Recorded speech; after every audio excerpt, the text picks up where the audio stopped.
السادس من أكتوبر وما بعده على جبهة السويس كان على وجه اليقين ترجمة لقرار شجاع وخطة مدروسة وخداع محكم استندت كلها أساسا على معلومات وفيرة وصادقة عن كل ما يجري على الجانب الآخر من المواجهة.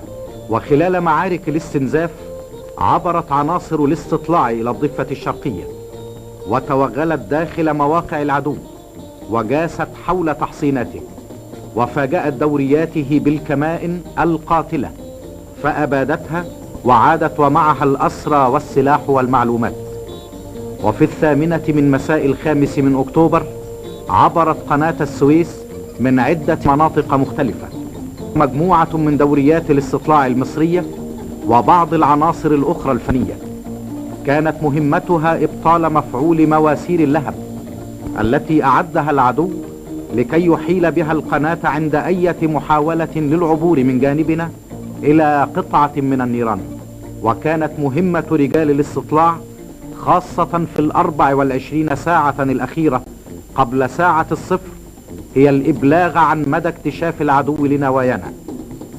وكان بلاغهم في 1:30 بعد ظهر 6 من أكتوبر. لقد أحس العدو فعلا بجدية نوايانا وأصدر أوامره لأفراد الملاحظة بالنزول من أبراجهم والاحتماء بخنادقهم. وبدأت عملية العبور على طول المواجهة وكان رجال الاستطلاع في المقدمة.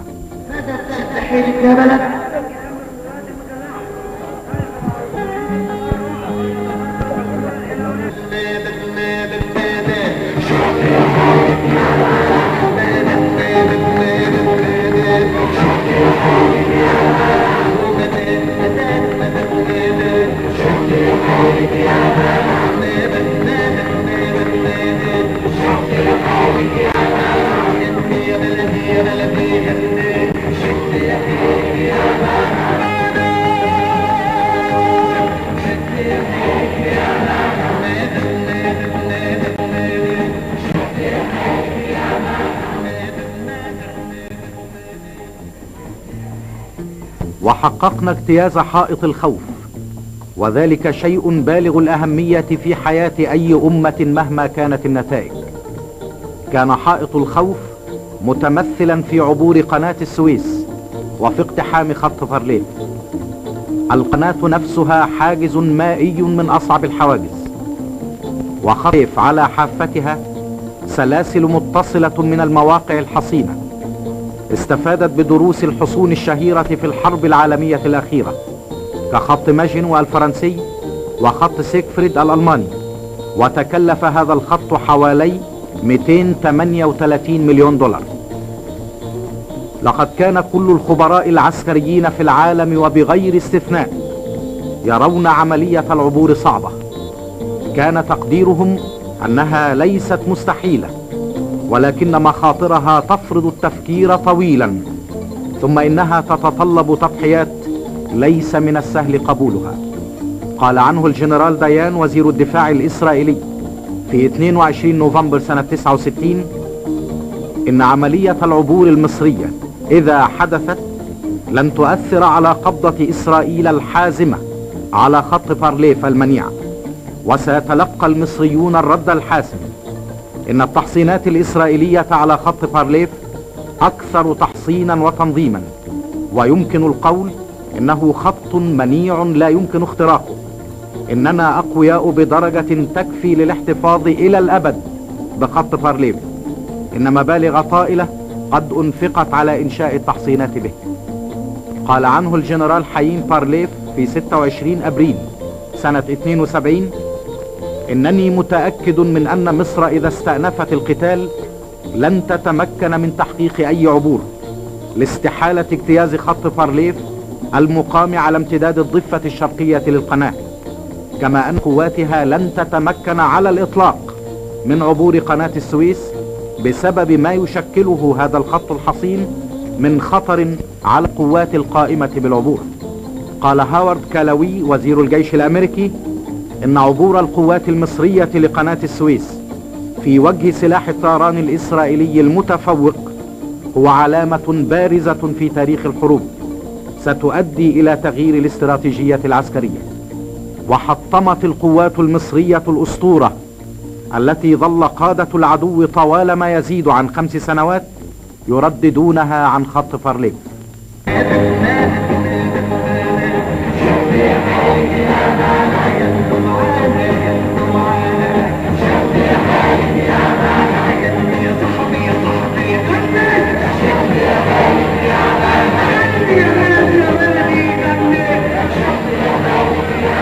لأول مرة في التاريخ العسكري تساهم شبكة للدفاع الجوي في واحدة من أصعب عمليات الهجوم والتقدم، نقصد بذلك عبور قناة السويس والتوغل داخل سيناء.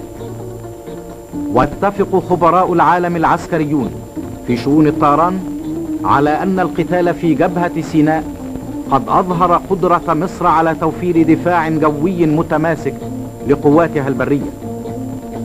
لقد تم ذلك اعتمادا على صواريخ أرض جو وإمدادات وفيرة من المدفعية المضادة للطائرات رباعية المواسير، علاوة على شبكة رادار وإنذار عالية قال درو ميدلتون المحلل العسكري الأمريكي إن القوات الجوية ظهرت على مستوى عال بصورة لم تكن حيث أظهر الطيارون المصريون أنهم لا يفتقدون إلى الجسارة، بينما أظهرت الأطقم الأرضية أنها قادرة على تشغيل طائرات معقدة كالميج 21 تحت ظروف القتال.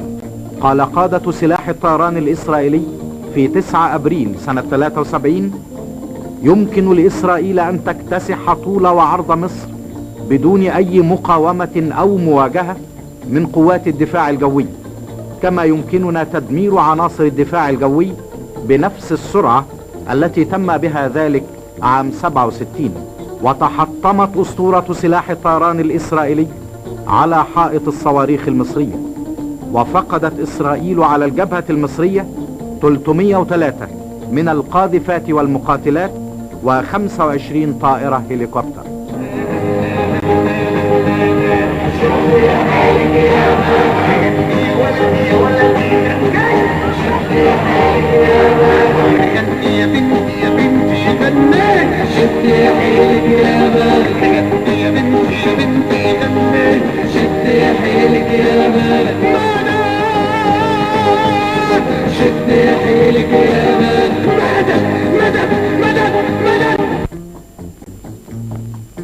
أجمع المراقبون العسكريون على أن العالم لم يشهد حتى الآن حربا طاحنة بالمدرعات بمثل العنف الذي دارت به معارك سيناء.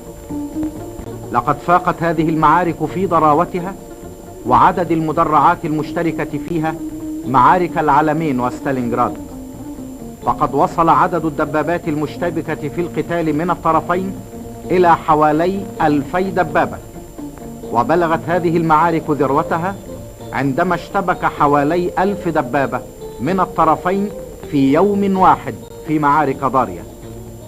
وأدلى الجنرال جونين القائد الإسرائيلي لجبهة سيناء وقت الحرب بهذا التصريح: إن القوات المصرية تشن هجمات مضادة كثيفة جدا على شكل موجات وراء موجات، إنهم يقاتلون بشراسة انتحارية في أعنف رد على تحركاتنا. لقد بلغت خسائر العدو الإسرائيلي في جبهة سيناء 600 دبابة و400 عربة مدرعة.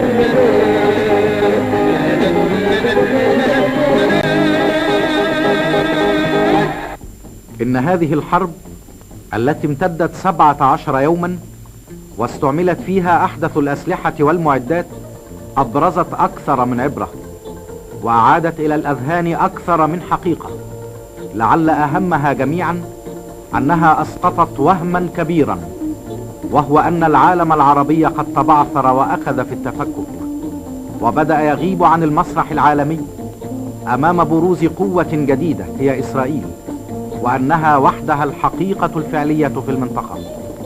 واذا بحرب 73 تعيد العالم الى رؤية الحقيقة وسط الضباب، وتجعله يتكشف الحجم الحقيقي ل3 ملايين غريب جاءوا من اصقاع مختلفة في العالم في غزوة استيطانية تجاه 100 مليون عربي، هم ابناء هذا العالم الواسع المترامي الاطراف، العريق بثقافته، الاصيل بتاريخه المجيد، القوي